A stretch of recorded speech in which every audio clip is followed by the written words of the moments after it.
오늘도 주님의 말씀을 통해 하나님 나라를 누리며 기도에 응답이 있는 복된 귀한 시간 되시기를 주님의 이름으로 축원합니다. 이스라엘 백성이 이제 애굽에서 나와 홍해를 건너서 이제 여러 곳을 거쳐 가게 되어지죠. 직선 코스가 있었어요. 여러분들이 지도에서 보듯이 고센 땅에서 오른쪽으로 그냥 쭉 지나가면 가나안 땅에 이를 수 있죠. 그런데도 불구하고 하나님께서는 그 길이 아니라 굳이 아래쪽으로 내려와서 홍해를 건너게 하세요.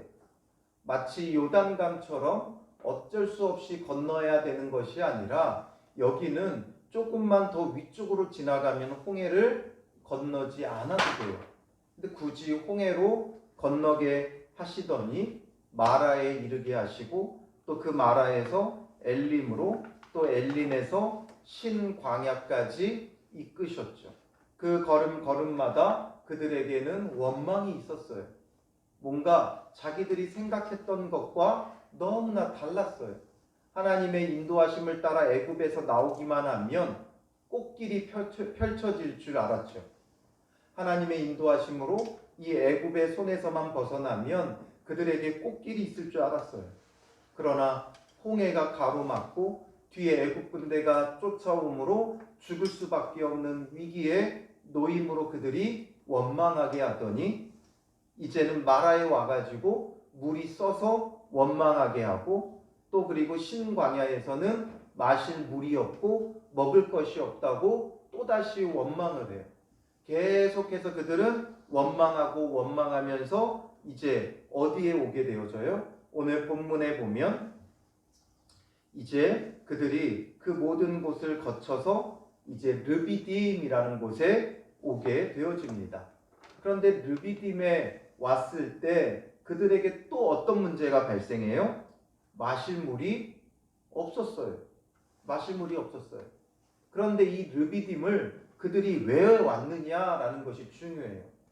그들이 르비딤에 온 이유는 뭐예요? 1절에 보면 이스라엘 자손의 온 회중이 여호와의 명령대로, 그들이 그냥 오다 보니까 르비딤이 아니라 여호와의 명령대로 신광야에서 떠나 그 노정대로예요. 노정대로라는 게 뭐예요? 계획된 그 길을 따라서라는 거죠. 그 노정대로라고 하는 것은 그들의 여행에 계획되어진 그 길을 따라서 르비딤에 온 거예요. 그러니까 이건 철저히 하나님께서 이끄셨고 하나님의 계획 아래 르비딤까지 온 거예요.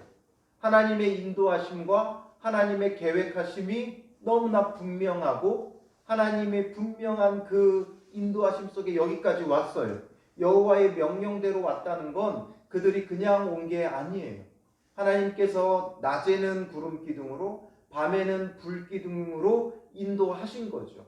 그러니까 여호와의 명령대로 이들이 지금 그 노정대로 하나님께서 인도하시는 그 길을 따라 계획된 그 길을 따라 르비딤에 왔다라는 거예요.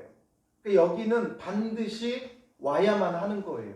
하나님의 계획 가운데 있는 것이고 하나님의 인도하심 속에 되어진 거예요. 그럼 하나님이 물이 없는 줄을 아셨겠어요? 모르셨겠어요? 어쩌다 와보니까 물이 없는 게 아니라 물이 없는 걸 아시고 그곳으로 보내셨다는 거예요. 왜냐하면 그것을 통해 하나님께서 하고자 하시는 일이 있기 때문인 거죠. 목적이 있다는 거예요. 그냥 이들이 떠돌다가 여기 온 게 아니라 정확하게 분명하게 하나님의 명령대로 하나님의 인도하심을 따라 르비딤까지 왔어요. 하나님께서 그곳에 왜 가게 하셨어요? 목적이 있으니까요. 하나님은 목적 없이 행하게 하지 않으셔요. 항상 분명한 목적을 두고 우리의 인생을 이끌고 계시는 분이시다라는 거죠. 왜냐하면 우리는 예수 그리스도를 믿음으로 하나님의 자녀가 되었기 때문에 그래요. 그러므로 우리의 인생이 어쩌다 보니 여기까지 온 게 아니에요. 저는 인천에서 태어나서 인천에서 쭉 자라서 지금까지 살아요. 일평생 인천에서 태어나서 인천에서 사는 게 너무 당연해요. 그런데 같이 만나는 목사님들하고 이야기를 나누다 보면 인천 출신은 아무도 없어요. 저는 그냥 이곳에서 태어나고 자라고 그러다 보니까 인천에서 목회를 하고 있지만 대부분 보면 인천 출신의 목사님들이 거의 없어요. 몇 명 되지 않아요. 대부분 다 저 멀리 지방에서 인천까지 왔더라고요. 그래서 왜 어떻게 하다가 여기까지 왔을까 궁금해서 물어보면 정말 드라마 한 편이 써져요. 다들 이렇게 하다 보니 인천까지 오게 되어졌다. 이렇게 해서 인천까지 오게 되어졌다. 정말 수많은 스토리가 있고 마치 영화 한 편을 보는 것 같은 드라마 같은 그런 일들이 있어요. 결국 그 모든 것들이 그분들이 살다 보니까 어떻게 하다가 인천까지 흘러왔다 이게 아니라 그들이 하나님을 믿기 때문에 하나님의 인도하심 가운데 여기까지 오는 거죠. 여기까지 이르게 하신 거예요. 왜냐? 예수 그리스도를 믿음으로 하나님의 자녀, 하나님의 백성이 되었기 때문에 그래요. 그러므로 우리가 가는 어디든지 그냥 가는 곳이 없어요. 우리의 발걸음이 닿는 곳에 그냥 가는 곳은 아무것도 없어요. 하나님의 목적하심이 있는 거예요. 뜻하신 바가 있는 거예요.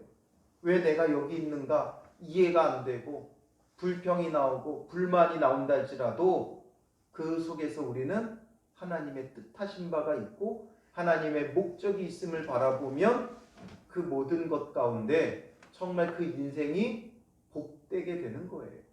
그걸 모르니까 이들은 지금 가는 곳마다 왜 홍해 앞에 서야 했는가? 왜 마라에서 쓴 물을 그들이 마주해야 했는가? 왜 신광야에서 먹을 것이 없는 굶주림을 경험해야 했는가? 다 그 과정 보면 정말 놀라운 하나님의 은혜와 축복들이 있었죠. 홍해에서 그 바다가 갈라지고 그곳을 마른 땅으로 건넌다는 것 정말 말이 안 되는 일이죠.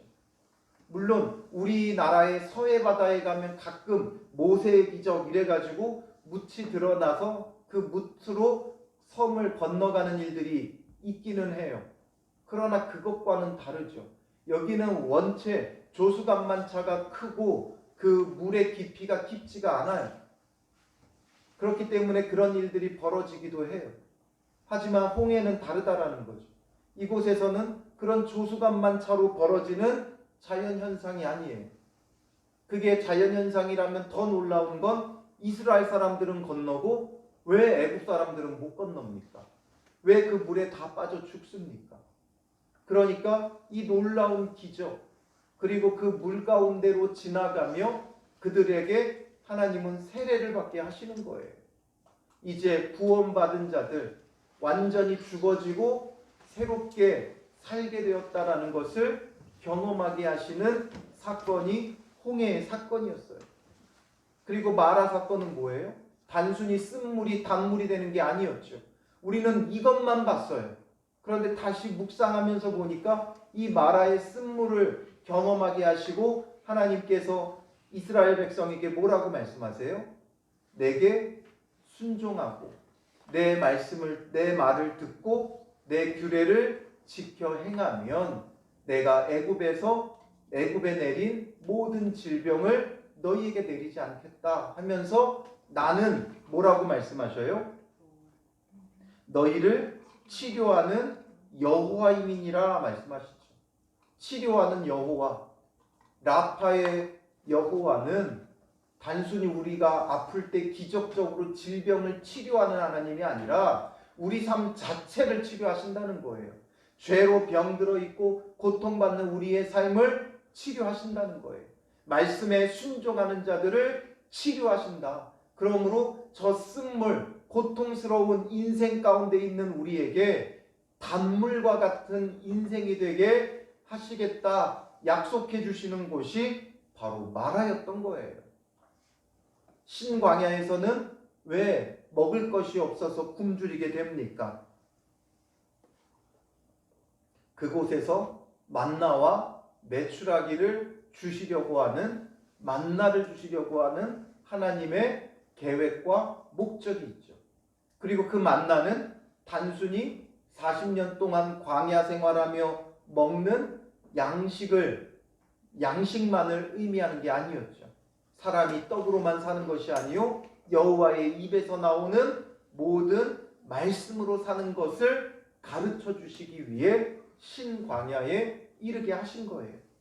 삶의 결핍, 삶의 어떤 문제, 삶의 어떤 어려움은 하나님이 어떤 분이신지를 우리에게 보여주시고 알려주시려고 하는 사건이에요. 문제 때마다 하나님이 누구신지가 정확히 드러나죠. 하나님이 어떤 분이신지를 우리에게 보여주셔요.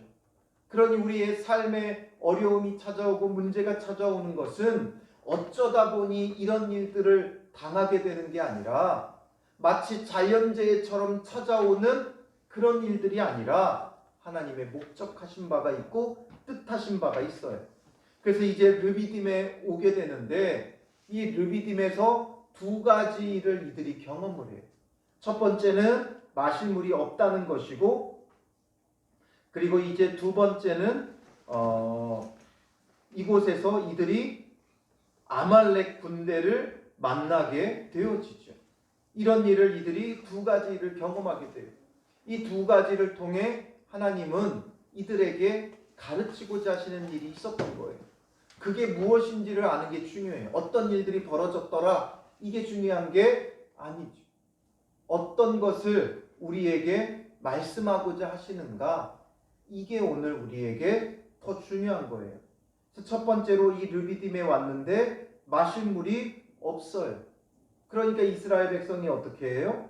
2절에 보면 모세와 다투어 이르되 우리에게 물을 주어 마시게 하라 말하죠. 우리에게 물을 주어 마시게 하라는 거예요. 여기에 하나님을 향한 믿음 속에 간구하는 그런 말이 아니라 이건 뭡니까? 그들에게 모세에게 불평하고 원망을 쏟아내는 말이죠. 그러니 모세도 뭐라고 말해요? 너희가 어찌하여 나와 다투느냐? 너희가 어찌하여 여호와를 시험하느냐 말하죠. 여호와를 시험한다 말하는 거예요. 물을 주어 마시게 하라, 이 말에 대해 그것이 하나님을 시험하는 것이다 모세는 말하죠. 이게 왜 하나님을 향한 시험이에요? 우리를 여기까지 오게 했으면 우리 문제 해결해봐라 이거예요. 하나님이 살아계시다면, 하나님이 우리와 함께 하신다면 이 문제 어떻게 좀 해봐라 이거죠. 정말 겸손하게 주님의 구원을 간구하는 게 아니라 하나님이라며 그러니 우리 좀 구원해봐 이런 말인 거죠. 그러니까 자기 검증을 요구하는 거예요. 하나님이라면 그 신적 권능을 우리에게 보여줘봐. 이 시험하는 일은, 하나님을 시험하는 일은 누가 하는 거예요? 사탄이 하는 거예요. 사탄은 대적하는 자, 시험하는 자예요. 감히 하나님을 시험할 수도 없지만 시험하려고 덤벼드는 건 거만하고 교만한 사탄밖에 없는 것이죠. 사탄의 행위를 하는 거예요. 그러니 예수님도 사탄에게 주 너의 하나님을 시험하지 말라 말씀하시죠. 우리 안에 주님을 향한 시험이 없어야 돼요. 우리가 언제 주님을 시험했어요? 시험의 다른 말은 뭘까요? 의심이에요. 하나님을 향한 의심인 거죠. 우리 안에 믿음이 흔들리고 의심하는 것 자체가 하나님을 시험하는 거예요. 그러니 백성들이 뭐라 그래요? 3절에 거기서 백성이 목이 말라 물을 찾으매 그들이 모세에 대하여 원망하여 이르되 당신이 어찌하여 우리를 애굽에서 인도해 내어서 우리와 우리 자녀와 우리 가축이 목말라 죽게 하느냐. 이들의 원망에 늘 등장하는 게 뭐예요? 어찌하여 우리를 애굽에서 인도해 내어서라는 거죠. 왜 우리를 인도해 내서? 우리 잘 먹고 잘 살고 있었는데 왜 인도해 내서 이런 어려움을 당하게 하느냐라는 거예요. 우리와 우리 자녀와 우리 가축이 목말라 죽게 하느냐. 결국 이들의 원망을 보면 자꾸만 애굽을 들먹여요. 애굽과 광야를 자꾸만 비교해요. 그러면서 애굽이 좋았다 이거죠. 애굽이 좋았다. 결국 이게 보여주는 게 뭐예요? 오늘 이 부분이 오늘 우리에게 어떻게 적용이 되어야 돼요? 바로 우리는 예수 그리스도를 믿음으로 옛것은 지나가고 새 것이 되었어요. 옛사람을 벗어버리고 새 사람을 입었어요. 그런데 자꾸만 옛것, 옛사람을 들먹이는 거예요. 예수 믿지 않을 때가 더 좋았는데 마음껏 흥청망청 술 마시고 먹고 놀고 즐기고 쾌락을 추구하던 그때가 좋았다라는 거죠. 남을 속이고 속여 빼앗는 것을 조금도 부끄러워하지 않았던 그때가 더 좋았다라는 거죠. 자기의 욕심과 이기심으로 살았던 그때가 더 풍족하고 넉넉하고 좋았다 말을 해요. 그런데 항상 제가 강조하지만 언제 풍족했어요? 그들이 언제 애굽에서 풍족했어요? 노예 생활이었죠. 우리가 예수님을 알지 못할 때 세상에서 많은 것을 누리며 살아갔던 것 같지만 잘 생각해 보세요. 풍족했던 게 아니라 늘 물질의 노예가 되어 살아갔죠. 우리가 그런 말 하잖아요. 정말 돈 쓸 줄 모른다. 그러니까 많은 돈을 가지고도 그 돈을 쓸 줄 모르고 돈의 노예가 되어 살아갔을 뿐이에요. 예수 믿기 전이 예수 믿으면서 어려움을 당하고 힘든 일을 당할 때 믿기 전이 더 나았다 생각하지만 결코 그렇지 않아요. 어떻게 보면 절대적으로 물질이 더 많았었고 더 좋은 것을 먹고 더 좋은 것을 가고 그렇게 살았는지는 모르지만 그러나 그 삶을 돌아보면 늘 불안하고 초조하고 쫓기고 이런 인생이었어요. 죄의 노예가 되어 있던 인생이었어요. 그러니 우리가 악한 자들과 비교할 필요도 없고 옛날 이전의 삶을 비교할 필요도 없어요. 오늘을 살아가는 우리가 중요하고 오늘 나를 돌보시고 먹이시고 입히시는 그 하나님을 아는 게 중요해요. 하나님이 누구신지를 알고 그 하나님이 주시는 은혜와 평강 가운데 살아가는 것이 더 중요한 거죠. 그러니 이전의 삶과 비교하면 안 돼요. 비교하다 보면 불평이 나오고 원망이 나오는 거예요. 옛날의 삶, 예수 믿기 전의 삶, 그 삶과 지금의 삶을 비교하지 마세요. 우리는 어리석어서 바르게 비교할 만한 힘도 없어요. 그런데 이전이 더 나았다. 믿지 않는 사람들이 더 나아 보이더라. 이런 게 우리의 모습인 거죠. 그러니 결국 그것은 하나님을 시험함이 되고 원망함이 되어지는 거예요. 그러니까 모세가 여호와께 부르짖죠. 내가 이 백성에게 어떻게 하리이까? 그들이 조금 있으면 내게 돌을 던지겠나이다. 그러니까 하나님께서 모세의 그 간구에 응답하세요. 참 그래도 모세가 이스라엘의 지도자인 이유는 여기에 있어요. 항상 이런 문제마다 여호와께 부르짖는다는 거예요. 저 같았으면 못 견뎠을 것 같아요. 이 은혜도 모르는 것들아 하면서 막 그냥 저주를 쏟아 부을 것 같아요. 너희가 그렇게 원망하고도 살 줄 아느냐? 너희가 그렇게 하나님 앞에 불순종하고도 구원받을 줄 생각하느냐? 화 있을진저 막 이렇게 쏟아 부었을 것 같아요. 그런데 확실히 모세죠. 그러니까 참고 늘 그 문제를 가지고 하나님께 나아가 하나님께 물어요. 그러니까 하나님도 길을 열어주시죠. 백성 앞을 지나서 이스라엘 장로들을 데리고 나일강을 치던 내 지팡이를 손에 잡고 가라. 내가 호렙산에 있는 그 반석 위 거기서 내 앞에 서리니 말하죠. 그 반석 아무 반석이나 치라는 게 아니에요. 정해진 분명한 그 반석이 있어요. 하나님이 정해주신 그 반석이에요. 아무 반석이나 되지 않아요. 그 반석 위 거기서 내 앞에 서리니 너는 그 반석을 치라 말하죠. 정확하게 그 반석이어야 돼요. 아무 반석이나가 아니라 하나님께서 정하신 그 반석을 치라 말씀하시고 그것에서 물이 나오리니 백성이 마시리라 말씀하시죠. 그러니 모세는 늘 그대로 행하니라. 모세는 그대로 행해. 말도 안 되죠. 지팡이를 가져다가 반석을 치라니 놀림거리가 되지 않으면 다행이죠. 그래도 그대로 행하는 거예요. 그가 그곳의 이름을 마사 또는 무리바라 불렀으니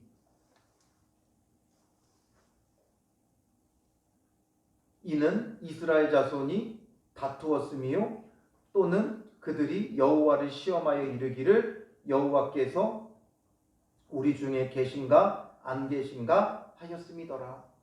그대로 행해서 그 반석에서 물을 내어 마시게 한 거죠. 그대로 행하니라 안에 이 모든 게 다 포함되어 있는 거예요. 그래서 모세는 가서 지팡이로 그 반석을 쳤고 그 반석에서 샘물이 난 거예요. 그래서 백성들이 그 물을 마시게 되어지죠. 그리고 이제 그곳의 이름을 마사 무리바라고 하죠. 마사라는 말은 시험하다라는 뜻이에요. 하나님을 시험한 것을 기억하게 하는 거죠. 그 이야기는 뭐예요? 다시는 하나님을 시험하지 마라라는 거죠. 무리바라는 말은 무슨 뜻이냐면 싸우다, 다투다 이런 뜻이에요. 그래서 이것을 그들로 하여금 기억하고 기념하게 해요. 그런데 왜 이 물을 주셨느냐? 하나님은 물이 없음을 알고 이스라엘 백성을 정확히 이곳까지 인도하셨어요. 왜냐하면 그 반석을 쳐서 물을 내고자 하신 계획하심이 있었기 때문이죠. 그럼 이 무리바는 왜 하나님께서 이곳까지 오게 하셨는가? 고린도전서 10장 1절에서 4절 말씀 같이 읽어보겠습니다. 형제들아 나는 너희가 알지 못하기를 원하지 아니하노니 우리 조상들이 다 구름 아래에 있고 바다 가운데로 지나며 모세에게 속하여 다 구름과 바다에서 세례를 받고 다 같은 신령한 음식을 먹으며 다 같은 신령한 음료를 마셨으니 이는 그들을 따르는 신령한 반석으로부터 마셨으니 그 반석은 곧 그리스도시라. 홍해를 건넌 것을 뭐라고 말씀하세요? 구름과 바다에서 세례를 받고, 홍해를 건넌 건 그들이 세례를 받는 것과 같아요. 물 가운데로 지나감으로 완전히 죽어지고 다시 살았다 이거예요. 그리고 다 같은 신령한 음식을 먹으며, 신령한 음식이 뭐예요? 만나였죠. 사람이 떡으로만 사는 것이 아니라 여호와의 입에서 나오는 모든 말씀으로 사는 것을 알게 하려 하심이에요. 그리고 다 같은 신령한 음료를 마셨으니 이는 그들을 따르는 신령한 반석으로부터 마셨음에 그 반석은 곧 그리스도시라 말하죠. 그 반석을 치라 말씀하셨고 그 반석은 곧 그리스도를 상징하는 거예요. 친다라는 건 단순히 그냥 때린다는 의미가 아니라 성경에 보면 여호와께서 치심에 이런 표현들이 많이 나오죠. 친다라는 게 문자적으로는 때리다, 치다 이런 뜻이 있지만 심판하다, 벌하다 이런 뜻이 있어요. 그 반석을 친 건 그 반석을 심판하고 벌한 거예요. 왜냐하면 여호와와 다투고 시험하는 이스라엘 백성을 대신해서 그 반석을 치게 하시는 거예요. 그 반석이 벌받게 하시는 거예요. 그 반석이 심판받게 하시는 거예요. 그러니 그 반석이 쪼개지고 그 반석에서 물이 나온 거죠. 이것은 정확하게 앞으로 우리에게 주실 예수 그리스도의 구원을 상징하는 거예요. 그 반석은 곧 그리스도시다. 그러므로 죄로 죽어야 할 우리를 대신해서 십자가에서 그리스도께서, 반석이신 그리스도께서 대신 벌받아 주시고 그 십자가에서 쪼개짐으로 우리를 위해 보혈을 흘려주셨죠. 창이 찔리고 못에 박히며 우리가 받아야 될 모든 징벌을 대신 받으시며 우리에게 신령한 음료가 되는 그의 보혈을 흘려주신 거예요. 그 피로써 우리는 죄 사함을 받고 영혼의 갈증을 해결하며 구원받게 되어지는 거예요. 그러니까 이 르비딤에 와서 물이 없게 하시는 것은 반석을 치고 생수를 우리에게 허락하심으로 예수 그리스도의 예표를 우리에게 주고자 하심이었죠. 그러니 이들이 원망할 필요가 없었어요. 불평할 필요가 없었어요. 그런데 원망하고 싸우고 또 시험하며 불의한 일들을 가득 행하죠. 결국 심판받을 만한 우리의 모습을 보여주고 계시는 거예요. 즉 이들의 모습은 우리의 모습이에요. 예수 그리스도로 구원해 주심에도 불구하고 우리의 환경과 처지 때문에 주님을 의심하고 시험하고 원망하고 다투는 우리의 모습이 이 반석을 치는 것처럼 심판받아야 될 우리의 모습이고, 그런 우리를 대신하여 예수님께서 심판받으시며 참된 생명을 주셨다라는 거죠. 그런데 우리가 언제까지 옛날이 좋았는데, 이전이 좋았는데 이런 말을 하고 있겠습니까? 지금 우리에게 주어진 이 구원이 얼마나 크고 놀라운 것인지를 늘 기억하고 감사하며 살아가야 되는 거예요. 그것을 기억하게 하려고 마사, 무리바라고 그곳을 명명하는 거죠. 그래서 여호와를 시험하고 여호와와 다투고 싸웠음을 기억하라는 거예요. 이걸 왜 기억해요? 심판받아 마땅한, 징계받아 마땅한 우리 모습을 보라라는 것이죠. 그리고 이어서 어떤 일이 벌어져요? 이 일을 경험한 후에 8절에 보면 그때에 아말렉이 와서 이스라엘과 르비딤에서 싸우니라 되어 있죠. 아말렉 족속이 와서 이스라엘과 싸우게 되어져요. 이곳에는 기록되어 있지는 않지만 또 이스라엘 사람들은 어떠했겠어요? 원망했겠죠. 우리를 왜 여기까지 끌고 와서 아말렉 손에 죽게 하느냐, 아마 불평하고 원망했을 거예요. 그런데 그때 모세는 기민하게 움직이죠. 여호수아를 세워요. 그래서 여호수아에게 뭐라고 말해요? 우리를 위하여 사람들을 택하여 나가서 아말렉과 싸우라. 내일 내가 하나님의 지팡이를 손에 잡고 산 꼭대기에 서리라 말하죠. 여호수아에게 사람을 택하여 나가서 너는 싸워라 라는 것이고, 나는 지팡이를 손에 잡고 산 꼭대기에 서겠다. 이게 무슨 뜻이에요? 너는 싸워라. 나는 하나님 앞에 기도하겠다라는 거죠. 이게 중요해요. 기도해야 되는 사람이 있고 나가서 싸워야 될 사람도 있어요. 모두가 나가서 싸우면 누가 기도해요? 모두가 기도하고 있으면 누가 나가 싸워요? 기도해야 될 사람은 기도해야 되고 나가서 싸워야 될 사람은 나가서 싸워야 돼요. 내가 어떤 자리에 서야 하는가가 분명하죠. 내가 기도하는 자리에 나아가야 하는가? 싸우는 자리에 나아가야 되는가? 우리가 이것을 알고 내가 설 자리, 내게 주신 자리로 나아가는 게 중요하죠. 그러니까 여호수아가 모세의 말대로 행하여 아말렉과 싸우고, 이게 결코 쉽지 않아요. 왜 쉽지 않으냐면 이스라엘 백성은 군사 훈련이 전혀 되어 있지 않아요. 노예 생활하던 자들 나온 거예요. 노예 생활하던 그들 그냥 나온 거예요. 군사 훈련도 받지 못했고 무기도 없어요. 그런데 이 아말렉의 군대는 철저하게 군사 훈련을 하고 무기를 갖추고 나왔단 말이에요. 그러니까 이스라엘로서는 당연히 싸울 수 없는 형편이고 싸울 수 없는 지경이에요. 그런데도 불구하고 나가서 싸우죠. 나가서 싸워요.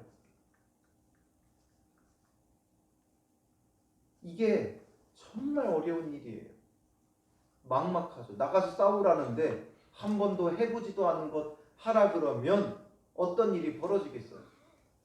반주 해보지도 않은 사람한테 나와서 반주하라고 하면, 찬양인도 해보지도 않은 사람에게 찬양인도 하라고 하면, 기도해보지 않은 사람 보고 대표 기도하라 그러면, 사회를 봐본 적도 없는 사람에게 사회 보라고 하면 어떤 일이 벌어지겠어요? 아유 못해요. 그런데도 불구하고 여호수아는 모세의 말대로 나가 싸운다라는 거예요. 신앙의 중요한 건 순종이에요. 내게 명하신 대로 내가 할 수 있고 없고의 문제가 아니라 순종하느냐 안 하느냐의 문제예요. 우리는 자꾸 능력의 문제로 가져가요. 그러나 하나님 앞에는 능력의 문제가 아니라 순종의 문제예요. 순종하면 할 수 있는 능력은 하나님이 주시는 거예요. 여호수아가 싸우나요? 모세가 싸우나요? 하나님께서 싸워주시는 거죠. 도겸아, 도우야, 이제 그만하자. 하나님께서 싸워주시는 거예요. 능력이 많고 적음의 문제가 아니라 우리는 능력이 많고 적고의 문제로 늘 할 수 있어요, 못해요 이렇게 얘기하지만 하나님 앞에는 능력의 문제가 아니라 순종의 문제다. 이것을 잊지 말아야 돼요. 순종하면 할 수 있는 능력 주시는 거예요. 시간이 없다. 시간이 많고 적음의 문제가 아니에요. 누구는 시간이 많아서 하고 누구는 시간이 없어서 못하는 것 아니에요. 순종하면 시간도 주셔요. 순종하지 않으니까 시간이 없는 거예요. 순종하면 시간도 주시고 능력도 주시고 건강도 주시고 물질도 주시고 필요한 모든 것도 주셔요. 순종하지 않으니까 안 주시는 거죠. 못한다고 거절하니까 안 주시는 거예요. 우리는 늘 상황과 형편을 따라서 할 수 있고 없고를 보지만 상황과 형편이 아니라 순종의 문제더라. 이것을 잊지 말아야 되는 거죠. 그리고 모세는 아론과 훌을 데리고 산 꼭대기에 올라가요. 그곳에서 기도하는데 이기기도 하고 지기도 해요. 뭔가 이기기도 하다가 또 지기도 하다가 이게 자꾸 왔다 갔다 하는 거예요. 왜 이러는가를 보니까 모세가 손을 들면 이스라엘이 이기고 모세가 손을 내리면 아말렉이 이긴다는 사실을 발견한 거예요. 이런 민첩함도 필요해요. 그냥 무조건 들이받는 게 아니라 무조건 엎드리고 기도하는 게 아니라 그 가운데 하나님의 일하심도 보아야 한다는 거죠. 어떻게 기도해야 되는가? 이것도 중요해요. 보니까 모세의 손이 올라가면 이스라엘이 이기고 내려오면 지는 거예요. 사람이 팔을 계속 들고 있을 수만은 없죠. 그러니까 이때에 아론과 훌이 어떻게 해요? 붙들어 주는 거예요. 이걸 보고 돌을 가져다가 모세 아래에 놓아 그가 그 위에 앉게 하고 아론과 훌이 한 사람의 이쪽에서 한 사람은 저쪽에서 모세의 손을 붙들어 올렸더니 그 손이 해가 지도록 내려오지 아니한지라. 양쪽에서 붙들어 주는 거예요. 지도자가 중요하죠. 그러나 지도자가 흔들리지 않기 위해서는 옆에서 붙들어 주는 자가 중요한 거예요. 지도자가 너무 중요해요. 그런데 옆에서 흔들어 놓으면 아무것도 할 수 없어요. 믿고 신뢰하고 따라주고 붙들어 줘야 돼요. 근데 주변에서 흔들어 놓으면 아무것도 하지 못해요. 이스라엘 백성은 계속 모세를 흔드는 자였죠. 애굽이 좋았는데 애굽에서 죽게 내버려 두지 왜 여기까지 왔느냐? 그러면 모세도 흔들릴 수밖에 없어요. 내가 잘못했나? 내가 착각했나? 내가 뭔가 실수했나? 이런 거죠. 곁에서 항상 하나님의 뜻을 같이 구하고 기도하고 붙들어주는 게 중요해요. 교회도 마찬가지. 여러 가지 이견을 내는 것보다 뭔가 결정되어지고 함께 나아갈 때 곁에서 응원해줘야 돼요. 목사님들도 응원이 필요해요. 위로가 필요해요.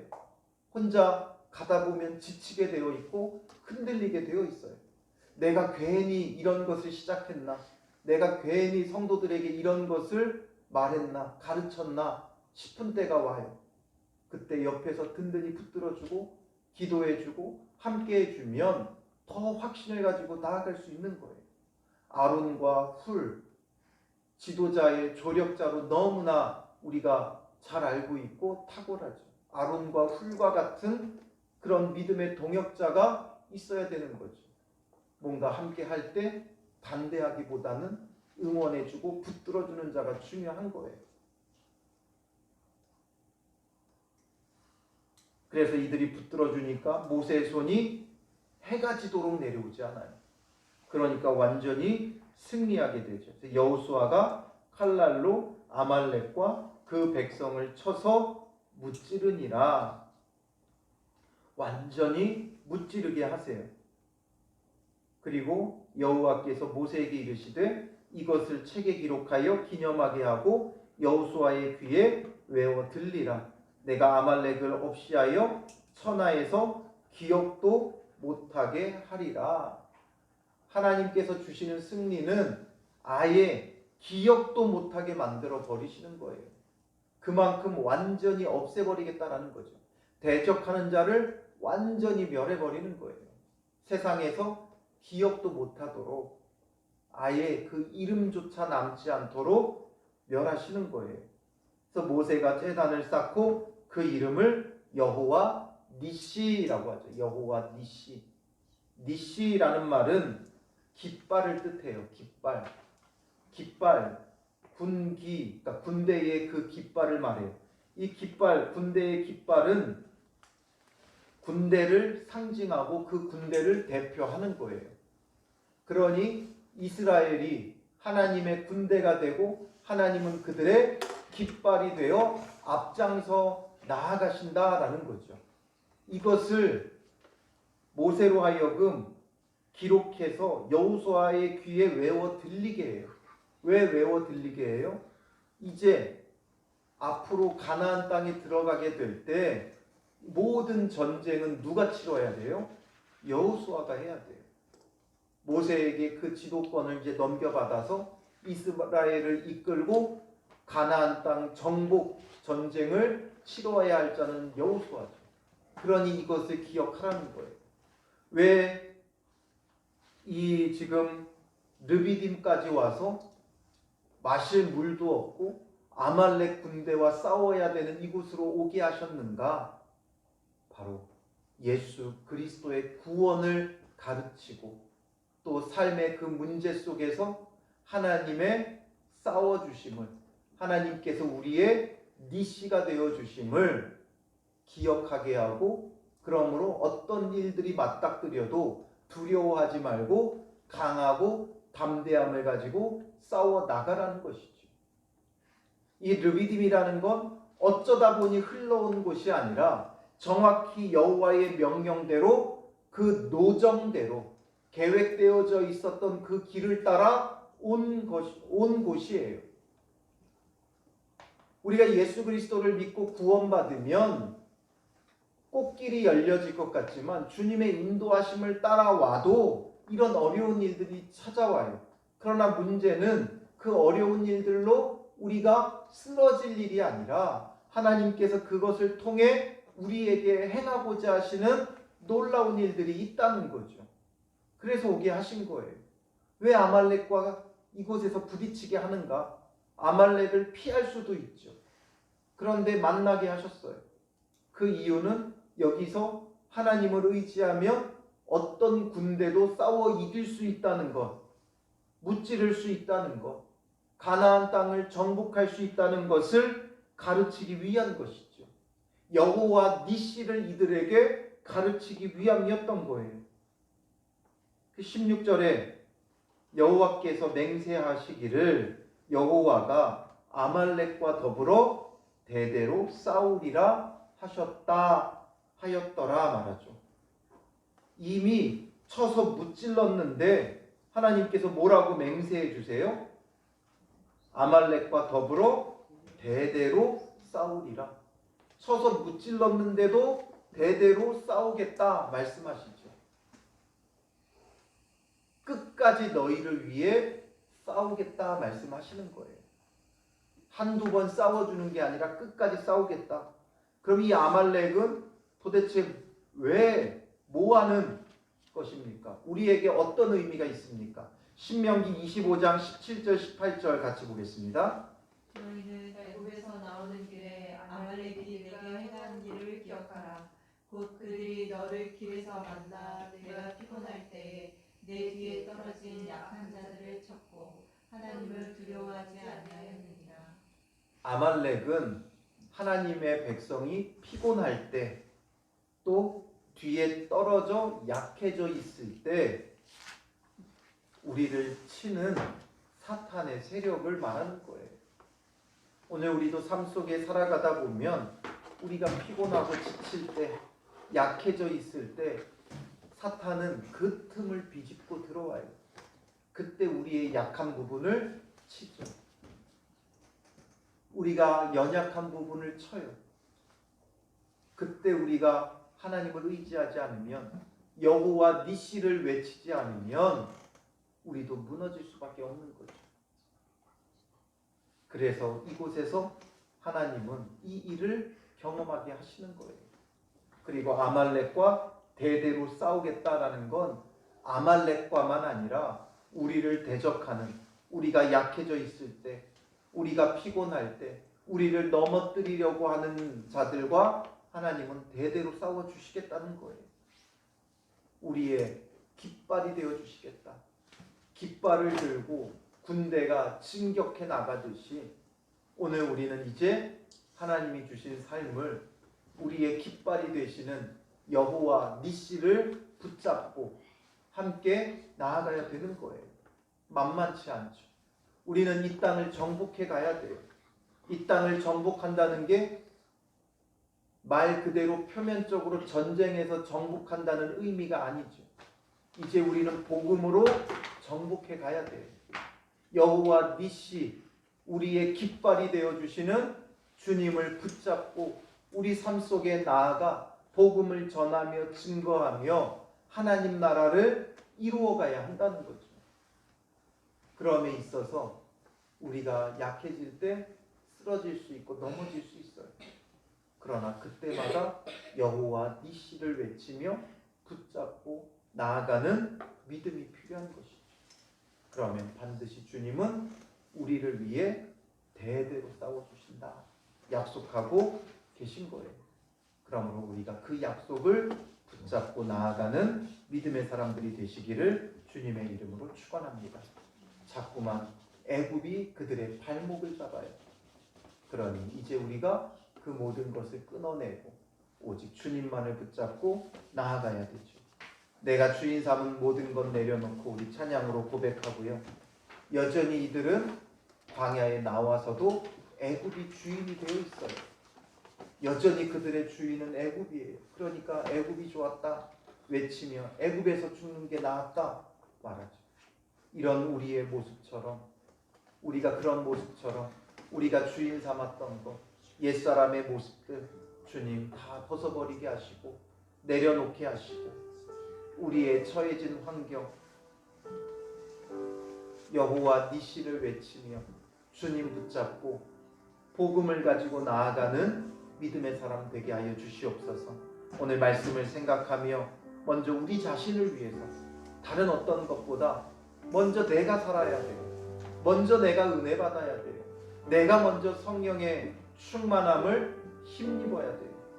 그렇기 위해서 우리가 주인 삼은 모든 것 내려놓게 하시고 주님이 주시는 은혜로, 주님이 주시는 성령의 충만함으로 일어나게 하시고 여호와 니시, 주님의 깃발을 붙잡고 나아가는 믿음의 사람 되게 해달라고 반석에서 샘물 나게 하셨듯이 예수 그리스도를 통해 주시는 구원의 은혜가 우리 삶에 가득 넘침으로 은혜로 충만하게 해달라고 우리 같이 기도하며 나아가겠습니다.